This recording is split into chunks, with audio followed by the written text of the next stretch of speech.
नमस्कार मित्रों।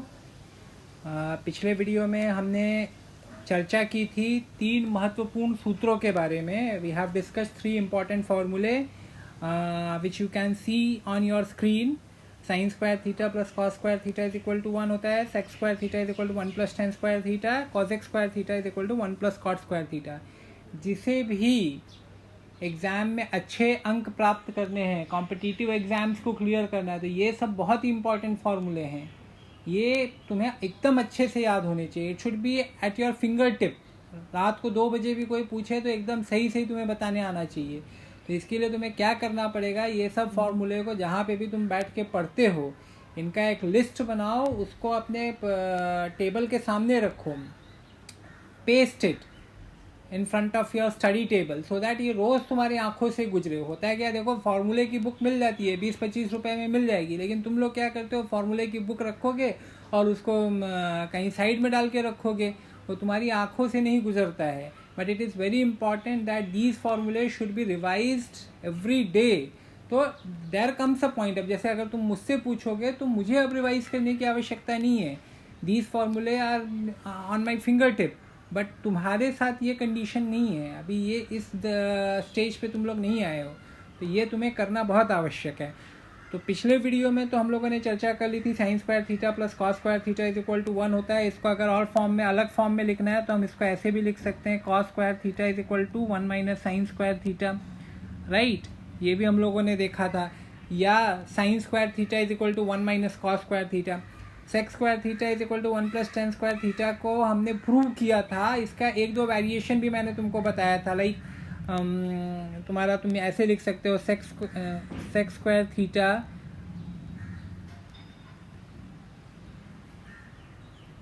Minus tan square theta is equal to 1 होता है। Sec theta minus tan theta, ये A square minus B square का यूज़ करते हुए मैंने तुम लोगों को बताया था। अगर नहीं याद होगा तो it is very important. Why I am repeating all this thing, so that you can check yourself whether you are remembering, whether you can prove this thing or not. And if you can not, अगर नहीं कर सकते हो prove खुद से, तो जाओ, go back to the earlier video, check करो कैसे वहाँ पे बताया है। स्टार्ट में तुम्हें बहुत हार्ड वर्क करना पड़ता है, स्टार्ट में चीज़ें नहीं क्लियर होती है, नहीं समझ में आती है, you get stuck up at many points. तो you shouldn't get worried, excessively worried, उनसे चिंतित होने की कोई आवश्यकता नहीं है। उस वीडियो को जो क्या कहते हैं ना, बिल्डिंग की जब नींव अच्छे से बन जाती है ना, इफ़ फाउंडेशन इज़ लेड, तो बिल्डिंग खड़ी होने में समय नहीं लगता है, तुरंत बिल्डिंग खड़ी हो जाती है अगर फाउंडेशन अच्छे से बना दी जाए। और बिल्डिंग मजबूत भी रहती है, नहीं गिरती है। फाउंडेशन ही वीक रहे, थोड़ा सा अगर हल्का फुल्का कुछ झटका लगा, थोड़ी सी बिल्डिंग पुरानी हुई, गिर जाती है। तो उससे मत डरो कि अरे ये तो मुझे याद नहीं आ रहा है, सर ने बताया तो था लेकिन अब मुझे याद नहीं आ रहा। इट्स ओके, नहीं याद आएगा तो go back to the earlier video, check it again. फिर कुछ दिनों में देखो तुम्हें खुद वो फ़र्क महसूस होगा, you will observe the difference. Sec theta plus tan theta is equal to 1, ये मैंने बताया था। A square minus B square is equal to A minus B, A plus B के आधार पे, ठीक है। वैसे ही हम एक और इसमें वेरिएशन कर सकते हैं, that is sec square theta minus 1 is equal to tan square theta होता है, ठीक है। ये इसलिए ये सब वेरिएशन बता रहा हूँ ना कि problems are designed in such a manner, प्रश्नों को इस तरह से बनाया जाता है कि वह यह जानना चाहते हैं कि तुम्हारे जो आधारभूत संकल्पनाएं हैं, बेसिक कंसेप्ट क्लियर है कि नहीं, तुम मैथमेटिकल ट्रांसफॉर्मेशन लॉजिकल तरीके से कर पाते हो कि नहीं, जो गणितीय परिवर्तन हम लोग करते हैं वह तार्किक ढंग से करते हो कि नहीं, वो तुम्हें पता है कि नहीं, तर्क बुद्धि है कि नहीं तुम्हारे अंदर। तो इसलिए ये सब चीज़ें, प्रश्न अलग अलग घुमा के पूछे जाते हैं। अगर तुम्हारी आधारभूत संकल्पनाएं, बेसिक कंसेप्ट क्लियर हैं, तो कोई कहीं समस्या नहीं आएगी। प्रैक्टिस भी होनी चाहिए। प्रैक्टिस देखो दोनों चीज़ होती है। जब तुम्हारी बेसिक कंसेप्ट तुम्हारी क्लियर है ना, तो पढ़ने में मज़ा आता है, अभ्यास करने में आनंद आता है। और जितना तुम अभ्यास करोगे उतना ही तुम्हारा बेसिक कंसेप्ट क्लियर होता है। तो दोनों माने एक दूसरे की पूरक हैं, हेल्पफुल जिसे कह सकते हैं। तो यहाँ पे भी अगर if you use A square minus B square is equal to A minus B, A plus B वाला फॉर्म यहाँ पे, ठीक है, then you will get what, sec theta minus 1 sec theta plus 1 is equal to tan square theta. ठीक है, ये तुम्हें अगर नहीं समझ में आया है ये कैसे आया है तो आस्क, डोंट हेजिटेट, कमेंट्स में पूछो, जैसे तुम्हें सही लगता है पूछो, बट पूछो। ठीक है, अब हम लोग लास्ट जो इम्पोर्टेंट फार्मूला है उसको लास्ट वीडियो में हम लोगों ने प्रूव नहीं किया था, तो इस वीडियो में we will see that formula, that is cosec square theta is equal to 1 plus cot square theta. अब चलो एक ट्राइंगल बना लेते हैं, ए बी सी थीटा। तो cosec थीटा क्या होगा? cosec theta is equal to कर्ण बटे सम्मुख भुजा या अंग्रेजी में hypotenuse divided by opposite side. ठीक है, तो इसमें hypotenuse by now I assume कि तुम लोगों को पता है हाइपोटेनस किसे कहते हैं, सम्मुख भुजा किसे कहते हैं, अपोजिट भुजा, संलग्न भुजा, एडजेसेंट साइड किसे कहते हैं। You can identify opposite side, adjacent side, hypotenuse in any given right angle triangle just by inspection. मैंने बहुत अच्छे से उसे समझाने का प्रयास किया था, बहुत सारे वेरिएशन भी बताए थे, ताकि तुम लोगों के मस्तिष्क में वो बात अच्छे से चली जाए। यदि अभी भी कोई शंका है तो उस वीडियो को बार बार देखो, सारे वीडियोस को, जहाँ पे भी तुम्हें डाउट आता है। मुझे ऐसा लगता है जो भी वीडियो बनाए जाते हैं उसको 2-3 बार तो देखना ही देखना चाहिए, भले टाइम कंज्यूमिंग होगा, but you will observe the change, fundamental transformation which will happen over a period of couple of months, 3 months. बहुत बड़े लेवल पे तुमको परिवर्तन समझेगा, अनुभव करोगे उसका तुम। तो A C upon A B हो गया तुम्हारा cosec थीटा, तो इसका हम स्क्वायर कर लेते हैं। तो cosec स्क्वायर थीटा क्या हो जाता है तुम्हारा?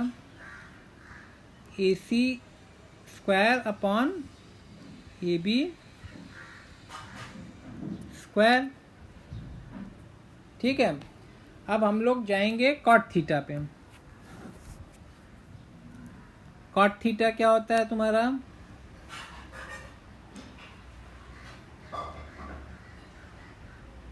एडजेसेंट साइड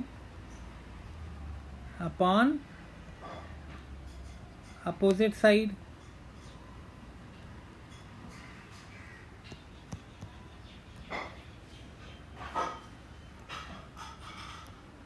या हिंदी में संलग्न भुजा बटे सम्मुख भुजा। तो तुम्हारा एडजेसेंट साइड क्या है? एडजेसेंट साइड तुम्हारा है B C and opposite side है तुम्हारा ए बी। ठीक है, तो cot स्क्वायर थीटा तुम्हारा क्या हो जाएगा? अभी दोनों का हम स्क्वायर कर लेंगे, इस साइड का भी इस साइड का भी। तो क्या मिलेगा? cot square theta is equal to B C upon A B whole square is equal to B C square upon A B square. अच्छा, इस equation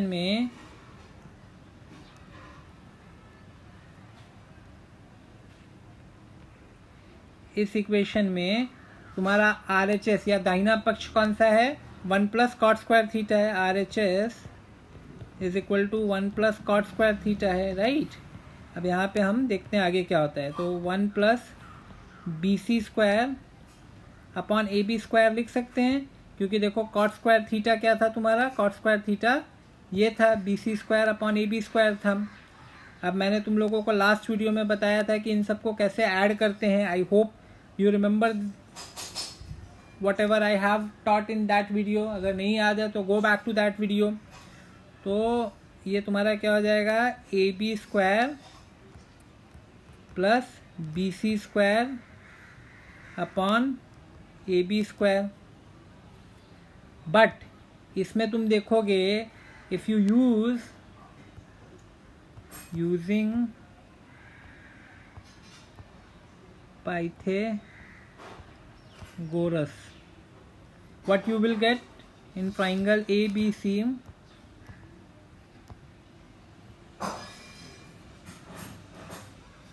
AB square plus BC square is equal to AC square. बराबर. In a right angle triangle, hypotenuse square of the hypotenuse is equal to sum of the square of first side plus second side. ये पढ़ा है हम लोगों ने. कर्ण का जो वर्ग होता है वह पहली भुजा का वर्ग धन दूसरी भुजा का वर्ग होता है. इसीलिए मैं कहता हूँ you need to have command on each fundamental concept. सारे जब आधारभूत संकल्पनाओं पे तुम्हारी पकड़ रहेगी तभी तुम गणित में अच्छा कर सकते हो. अब तुमको यही नहीं पता रहे कि पाइथागोरस थ्योरम क्या होता है, कैसे उसको अप्लाई करते हैं, तो इसमें तुम यहाँ तक तो लेके आ भी गए, समझ लो यहाँ तक. इसके आगे you will be stuck up. क्या करोगे, तुम्हें समझेगा ही नहीं, है कि नहीं. अगर तुमको ये जोड़ने ना है, जो ये वाला मैंने लास्ट वीडियो में बताया था, ये तुम्हें जोड़ने ना है कि भाई तुमको किसी ने दे दिया 1 + BC square upon AB square है. अब तुमको ये आता ही नहीं है, कैसे करोगे तुम. ये तुमने चौथी पांचवी में पढ़ा होगा, बट अगर ये तुमको नहीं आएगा तो कैसे करोगे, नहीं कर सकते हो. You will be stuck up. कितना भी अच्छा टीचर तुम्हारे साथ रहे, कितना भी पैसा तुम खर्च करो कोचिंग में, कैसे कर पाओगे. ये तो तुम्हारा काम है करना, तुम्हें आना चाहिए. ये टीचर ने एक बार बता दिया, बट तुमको बार बार प्रैक्टिस करनी पड़ेगी. 2 बार बता देगा, 3 बार बता देगा, अच्छा टीचर हमेशा बताएगा, लेकिन जब तक तुम प्रैक्टिस नहीं करोगे, until and unless you get your own hands dirty, ये तुम्हें नहीं आएगा. तो इसलिए सारे बेसिक कंसेप्ट पे कमांड एकदम अच्छे से होनी चाहिए.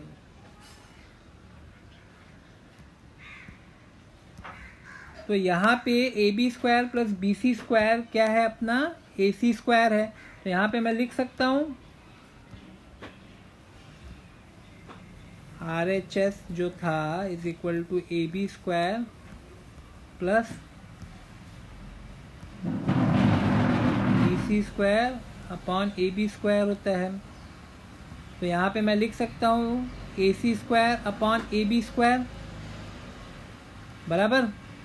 क्योंकि यहाँ पे ब्रैकेट में लिख दो, अगर सब्जेक्टिव एग्ज़ाम है तो उसमें ब्रैकेट में लिख दो, जहाँ पे मैंने पूरा सॉल्व करके बताना पड़ता है ऐसे एग्ज़ाम में.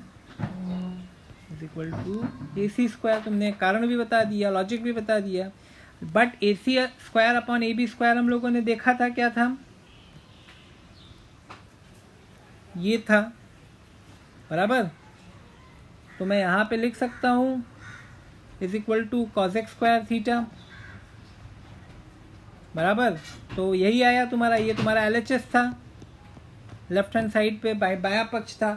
तो तुमने प्रूव कर दिया cosec square theta is equal to 1 + cot square theta. अब इसमें भी जैसे हम लोगों ने sec square theta is equal to 1 + tan square theta में वेरिएशन देखे थे, कुछ अन्य प्रकार देखे थे, वैसे इसमें भी हो सकता है. क्या हो सकता है तुम्हारा, cosec square theta minus cot square theta is equal to 1. तो cosec theta minus cot theta, cosec theta plus cot theta is equal to 1. ठीक है, ये एक हो गया. सेम ऐसे ही जैसे हम लोगों ने उसमें देखा था. या cosec square theta minus 1 is equal to cot square theta. Cosec theta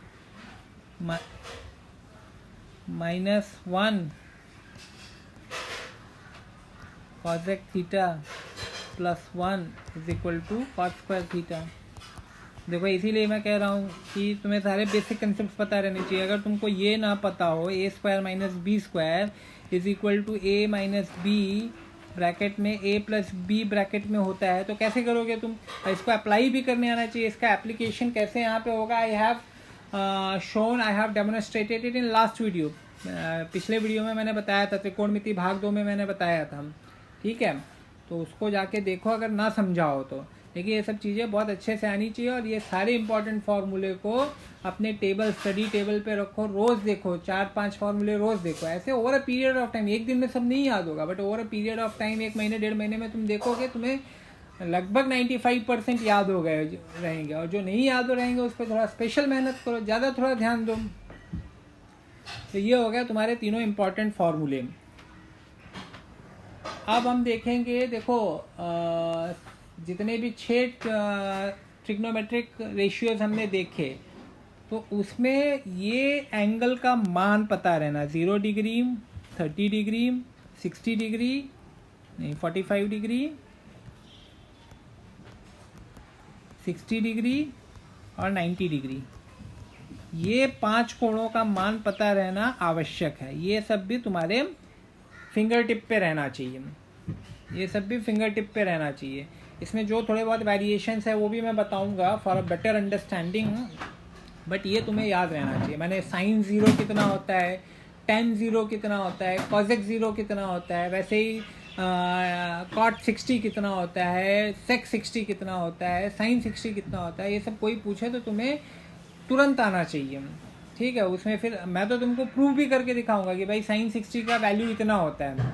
ठीक है, तुम्हें वो प्रूव करने की आवश्यकता नहीं रहेगी एग्जाम में, बट अगर तुमको याद नहीं रहेगा तो तुम नहीं कर पाओगे। प्रूव मैं इसीलिए कर रहा हूँ सो दैट तुम्हारी बेसिक अंडरस्टैंडिंग क्लियर रहे कि कैसे होता है करके। तो पहले तो हम स्टार्ट करेंगे 45, माने 5 रेशियोज इंपॉर्टेंट हैं, 5 एंगल का अपने को रेशियो पता रहना चाहिए, बट हम लोग पहले शुरू करेंगे 45 डिग्री से। अब समझ लो तुम्हारे पास एक ट्राइंगल है, राइट एंगल ट्राइंगल, ठीक है, ए बी सी। अब यहाँ पे समझ लो तुम्हारा जो ये वाला एंगल है, ये angle A C B is equal to 45 degree है, तो ये भी तुम्हारा 45 डिग्री होगा। अच्छा, इसमें देखो मैं 2-4 बहुत इंपॉर्टेंट बातें बता रहा हूँ, सारे लोग ध्यान से देखना। ये जो मैं बता रहा हूँ ना, इसका एप्लीकेशन बहुत जगह होता है, इसका एप्लीकेशन बहुत जगहों पे आएगा, इसलिए बहुत ध्यान से सुनना। अच्छा, मैंने क्या कहा, ये अगर 45 है, ये 90 डिग्री ये मुझे दिया गया था, ये 45 डिग्री है, तो ये कैसे मुझे पता चला 45 डिग्री हुआ? क्योंकि मैथ्स में एक इम्पॉर्टेंट गुणधर्म है त्रिभुज का,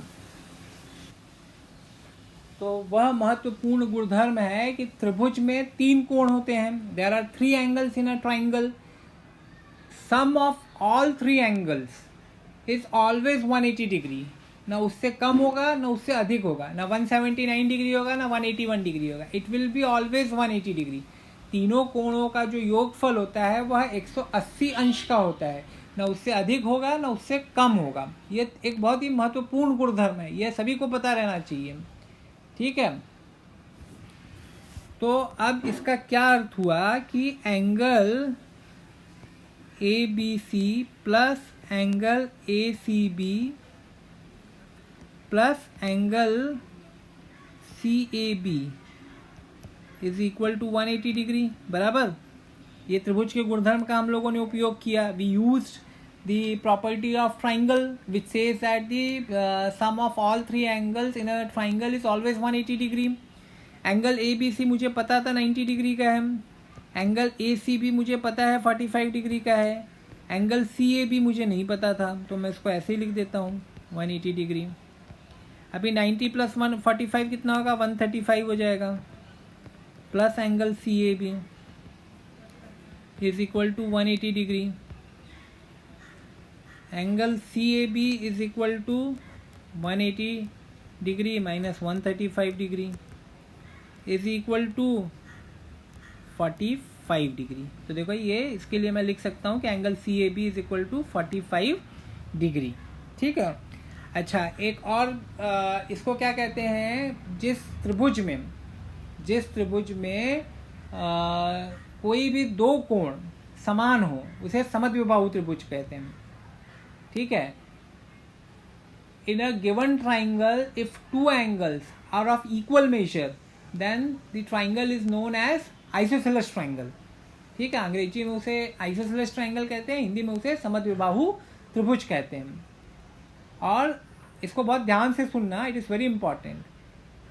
आइसोसेलेस ट्राइंगल में जो भी 2 कोण सेम हैं, ठीक है, जो भी दो कोण सेम है, समान है, उसके सम्मुख की जो भुजा होती है वह भी समान होती है, सेम लेंथ की होगी, समान उसका समान लंबाई की होगी। In an isosceles triangle the sides opposite to the equal angles are also equal. बहुत ध्यान से इसे सुनना।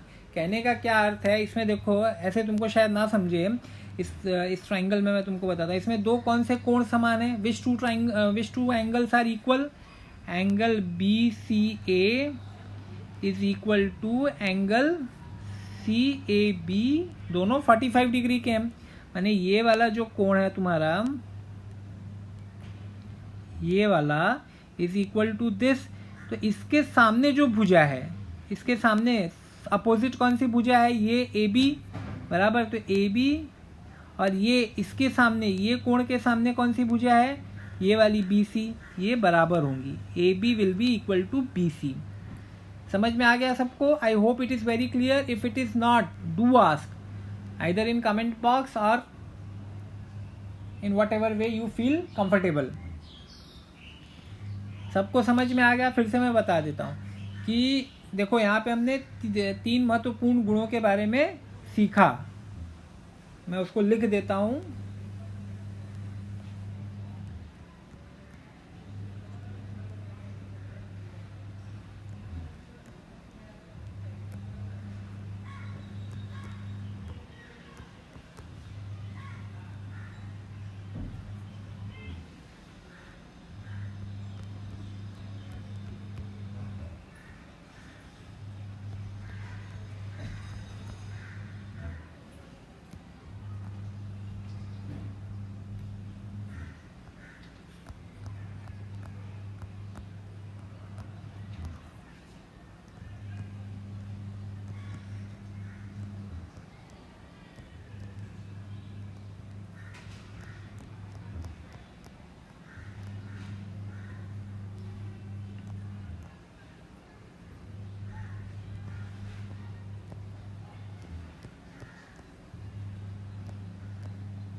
ऑलवेज 180 डिग्री होगा ना, कम ना ज़्यादा। 175, 185 कुछ भी नहीं होगा, सिर्फ 180 होगा। ये एक इम्पॉर्टेंट है, ठीक है, और बहुत ही बेसिक है। इसका यूज़ तुम्हें बहुत जगहों पे आएगा, ये तो पता ही होना चाहिए। अगर ये सब नहीं पता है ना, तो forget that you'll master maths, just forget it.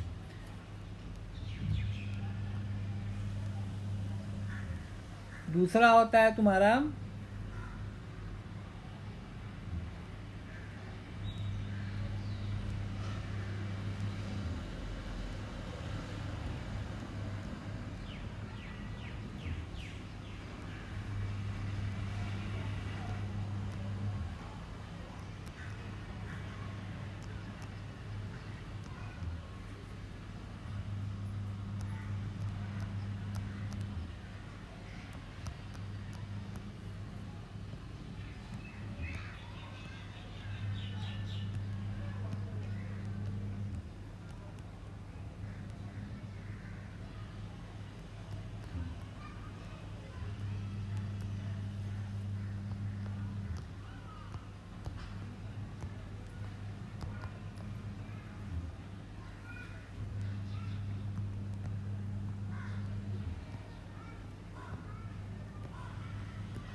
ठीक है।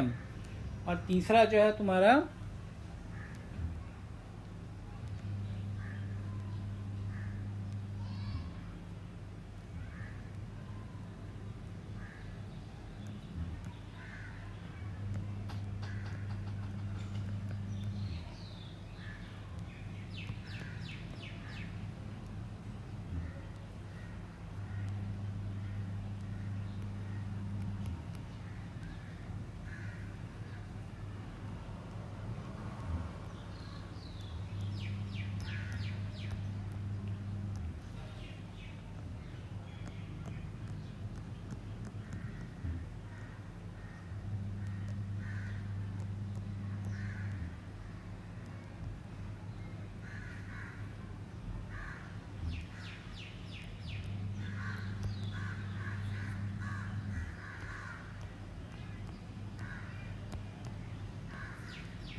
ठीक है।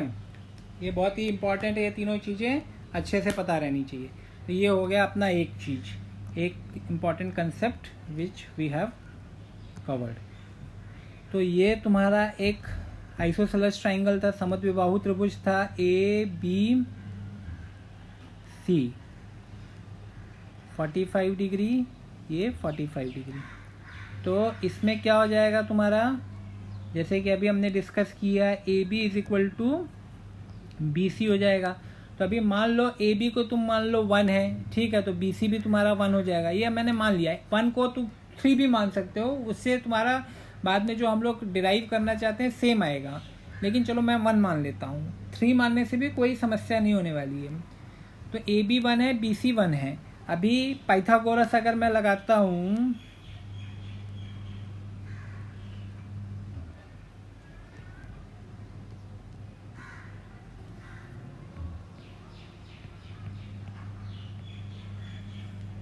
ए C square is equal to A B square plus B C square, बराबर। हाइपोटेनस का square is equal to first side का स्क्वायर प्लस सेकेंड साइड का square.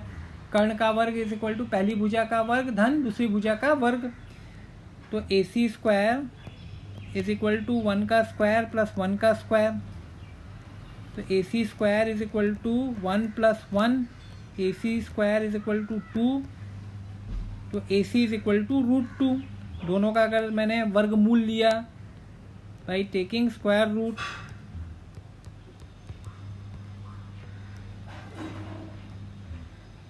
वर्गमूल दोनों पक्षों का मैंने निकाला, तो ए सी कितना आ गया मेरा, √2 आ गया।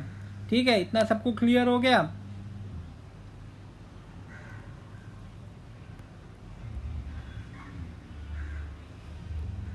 ए बी सी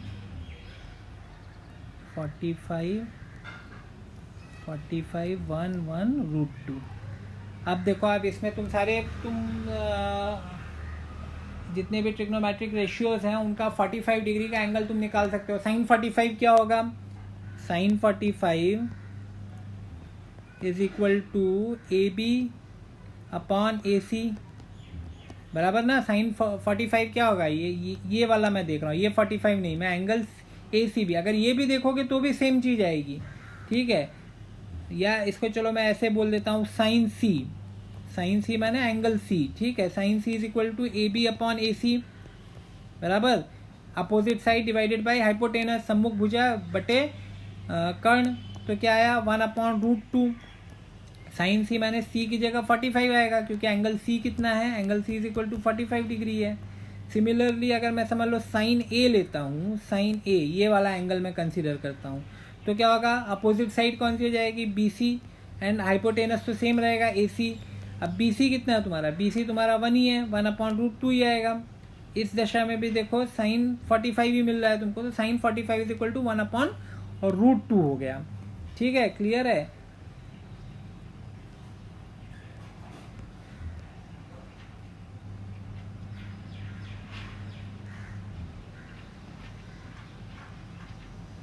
तो cos 45 कितना हो जाएगा, अभी मैं सब इसी से बता रहा हूँ, इस एंगल से। cos 45 कितना हो जाएगा, cos 45 भी तुम्हारा BC/AC हो जाएगा। एडजेसेंट साइड संलग्न भुजा बटे कर्ण, adjacent side divided by hypotenuse और संलग्न भुजा बटे कर्ण, तो क्या आ जाएगा 1/√2 हो जाएगा। ठीक है। tan 45 कितना हो जाएगा,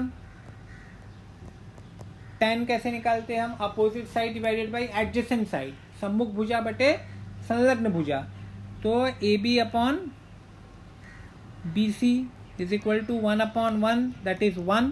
ठीक है। cot 45 क्या होता है, cot 45 को तुम दो तरह से निकाल सकते हो, एक तो संलग्न भुजा बटे सम्मुख भुजा, adjacent side divided by opposite side. तो एडजेसेंट साइड क्या है यहाँ पे BC, इस एंगल का एडजेसेंट साइड BC है, और अपोजिट साइड कौन सा है AB, BC/AB तुम्हारा 1/1 इज इक्वल टू 1 आएगा। या तुम ऐसे भी कह सकते हो कि cot 45 is equal to 1/tan 45, देखा है हम लोगों ने पहले वीडियो में डिस्कस किया था ये सब। तो 1/1 इज इक्वल टू 1, तो देखो tan 45 भी 1 होगा, cot 45 भी 1 होगा। अब वैसे ही sec थीटा cosec थीटा भी तुम निकाल सकते हो।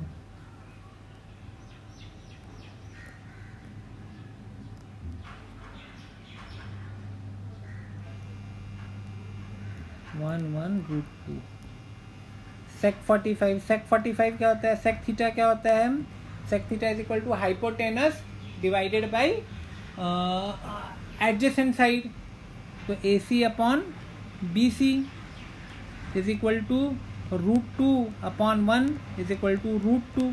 या इसको और दूसरे तरीके से निकालना है तो तुम क्या कर सकते हो, cos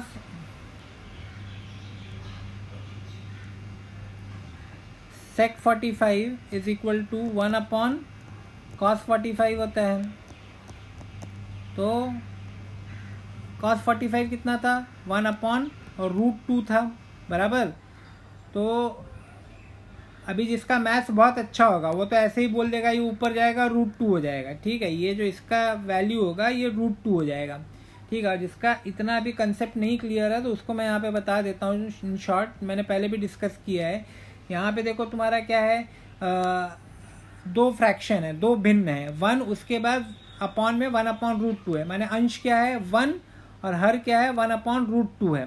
तो अभी मुझे हर में क्या चाहिए, डिनोमिनेटर में क्या चाहिए, मुझे 1 चाहिए। तो मैं क्या करूँगा, 1/1/√2 है, तो अगर मैं समझ लो डिनोमिनेटर को इससे मल्टीप्लाई कर देता हूँ √2/1 से।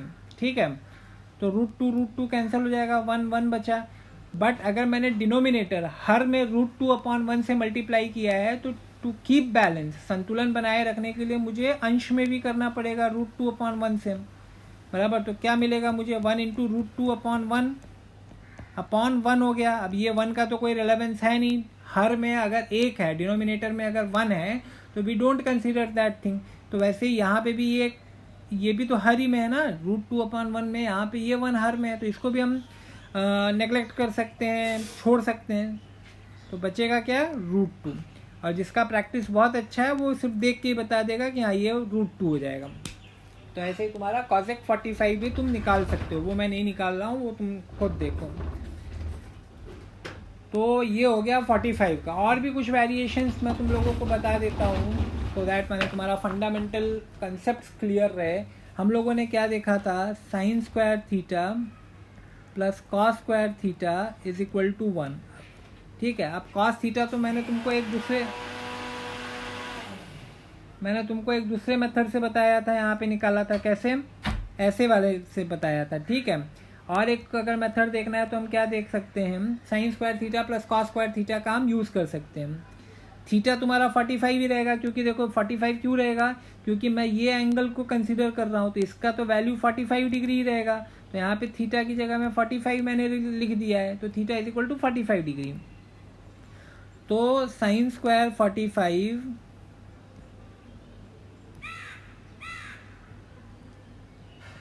Plus cos square 45 is equal to 1 बराबर थीटा। हाँ, ये एक चीज़ समझना बहुत इंपॉर्टेंट है। हाँ, sine square 30 plus cos square 60 is equal to 1। ये गलती कभी मत करना, it is not equal to 1। अगर ये 30 है तो ये भी तुम्हारा 30 ही होना चाहिए, ठीक है। थीटा का मतलब क्या है, तुम्हारा थीटा का जो भी मान आएगा वो तो सेम ही रहना चाहिए ना। 30 को 45 नहीं कर सकते हो, जो वैल्यू वही वैल्यू रहेगी। तब तुम ये कह सकते हो sign square 30 plus cos square 30। बहुत इंपॉर्टेंट चीज़ है, यहाँ पे छोटी सी लग रही होगी बट बहुत इंपॉर्टेंट है, क्योंकि ये सब चीज़ें जब नहीं क्लियर होती है तो हम क्या कर देते हैं, sine square theta plus cos square 60 is equal to 1। No, sine square 30 plus cos square 30 is equal to 1, ठीक है। तो sine square 45 plus cos square 45 तुम्हारा कितना हो जाएगा, 1 हो जाएगा, इज इक्वल टू 1। अब साइन स्क्वायर 45 तुम लोगों ने कितना निकाला था, 1/√2 बराबर। साइन 45 कितना होता है, 1/√2 होता है। तो 1/√2 whole square plus cos square 45 is equal to 1। तो 1/√2 का होल स्क्वायर माने, अभी ये भी मैं बता देता हूँ, 1/√2 का होल स्क्वायर माने होता है 1 का स्क्वायर डिवाइडेड बाई √2 का स्क्वायर। तो 1 का स्क्वायर माने 1 इंटू 1, √2 का स्क्वायर माने √2 इंटू √2 इज इक्वल टू 1/2। अच्छा, अभी किसी को अगर ना समझ में आया हो ये चीज़, मैंने ये चीज़ें पहले भी बताई हैं, फिर से बता देता हूँ। √2 इंटू √2 इसका अर्थ होता है, अब यहाँ पे दो अलग अलग वर्गमूल के तुम्हें चिन्ह दिख रहे हैं, एक ये वाला है एक ये वाला है। तो एक कॉमन बनाओ तुम, ठीक है, कॉमन रूट का साइन बनाओ और अंदर तुम करो 2 इंटू 2, इसको और इसको मल्टीप्लाई कर दो। तो क्या आएगा, √4 आएगा। √4 इज नथिंग बट 2, इसके लिए 2 यहाँ पे मैंने लिखा है।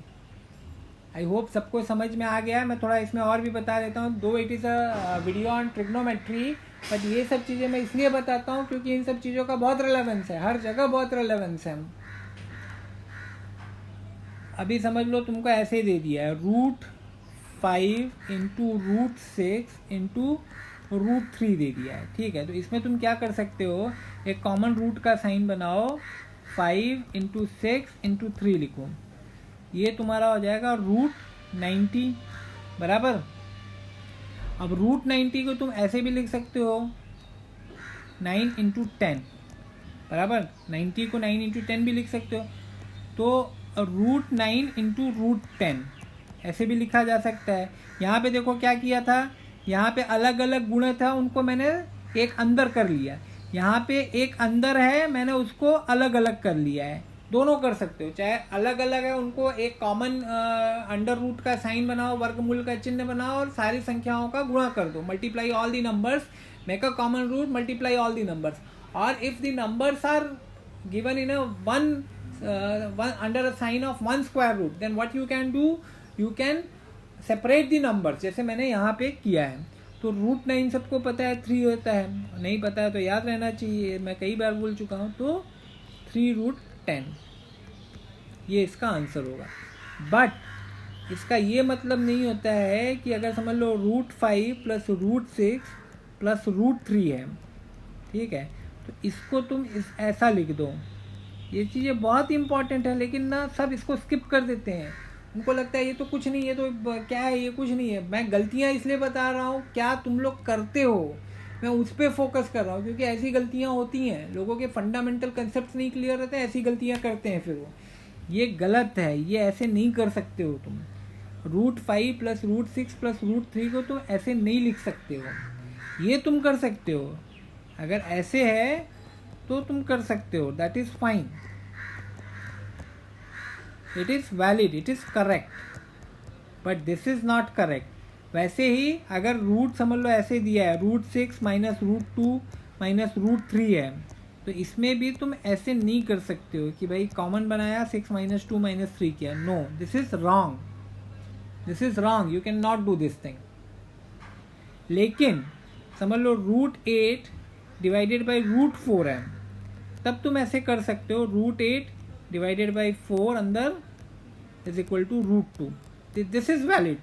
माने मल्टीप्लिकेशन एंड डिवीजन, गुणा और भाग में हम कर सकते हैं, लेकिन जोड़ और घटाना, एडिशन एंड सब्ट्रैक्शन में we can not do this thing.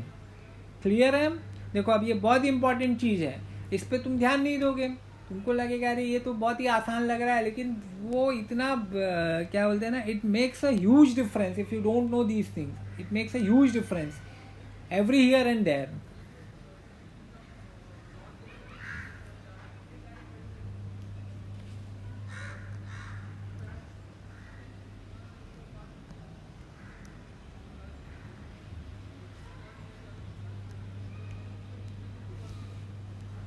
तो यहाँ पे मैंने लिखा 1/2 plus cos square 45 is equal to 1. तो cos square 45 is equal to 1 minus 1/2 is equal to 2 minus 1/2. देखो फिर से वो आया एडिशन, सब्ट्रैक्शन, फ्रैक्शन अगर है, भिन्न अगर है, तो इसलिए सब चीज़ें पता रहना बहुत ज़रूरी है. तो कॉस स्क्वायर 45 कितना आया तुम्हारा 1/2. तो cos 45 कितना हो जाएगा, दोनों का अंडर रूट ले लो. तो √1 तुम्हारा, माने इसका क्या मतलब होता है, √1/√2. देखो अभी वही हो रहा है, यहाँ पे देखो कॉमन था, दोनों डिवीजन कॉमन में था. क्या था इसका क्या मतलब है, 1/2 माने 1 डिवाइडेड बाई 2 अंडर रूट का साइन दोनों के लिए. अब मैंने क्या कर दिया, अलग अलग कर दिया, √1 को अलग कर दिया, √2 को अलग कर दिया. ये डिवीजन एंड मल्टीप्लिकेशन में इट इज़ अलाउड, गुणा और भाग में ये इसकी अनुमति है, किंतु इसमें नहीं है, किसमें, जोड़ एंड घटाना में. तो √1 तुम्हारा 1 ही रहेगा, √2 को तुम √2 पे छोड़ दो. तो देखो वही आया cos 45 इज इक्वल टू √2. वैसे ही तुमने क्या निकाला था, tan 45 इज इक्वल टू 1 निकाला था, बराबर. तो tan 45 इज इक्वल टू 1 निकाल के तुम sec का भी तुम निकाल सकते हो. देखो कैसे, sec square 45 is equal to 1 plus tan square 45, बराबर. sec square 45 is equal to 1 plus tan square 45 कितना होगा, 1 का स्क्वायर. tan 45 1 होता है, बराबर.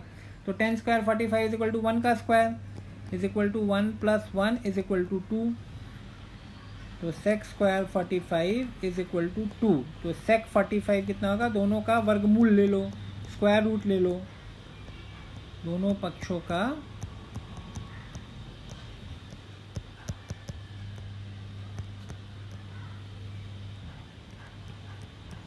वर्गमूल लेने पर. ठीक है, तो ये हो गया तुम्हारा 45 डिग्री का explanation. I hope all of you got it. And अब इसको 45 मिनट्स का ऑलमोस्ट ये वीडियो हो गया है, तो लेट्स स्टॉप हियर. तो यहीं रोकते हैं, हम समाप्त करते हैं. और अगले वीडियो में जो बाकी रेशियोज बचे हुए हैं, दैट इज़ 0, 30, 60, 90, इसके बारे में हम चर्चा कर लेंगे.